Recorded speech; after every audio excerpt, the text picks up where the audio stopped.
আজকে আমি সন্ধ্যাবেলা আমি নামাজ পড়তে যাব বলে রেডি হচ্ছিলাম 8:30টায়।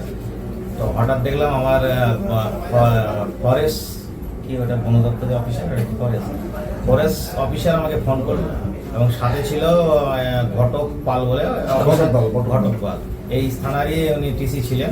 ওনারা ফোন করলো, বলছে আপনার সাথে একটু কথা আছে প্রধানের, একটু দেখা করবো। তো আমি আর নামাজ না পড়তে গিয়ে আমি চলে এসেছি লাভাটি। আমি স্যার কোথায় আছেন? ওরা বলছে আমরা শেখরপুরে এসেছি।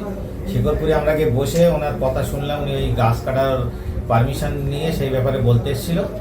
আর ওনারা উঠে যেই চলে গেছে, আমরা 2-3 জন বয়স্ক লোক আমার পাশে বসেছিল। আচমকা 7-8 জন এরকম দল বেঁধে এসে মানে জব্বারের নেতৃত্বে এসে আমাকে বলছে, তুই চাঁদপুরে তুই এত বড় হুনো হয়ে গেছিস, মাটির গাড়ি বন্ধ করে দিয়েছিস বলে আমাকে মানে আচমকা বসেছিলাম চেয়ারে, এলে পেতড়ি মারা শুরু করেছে।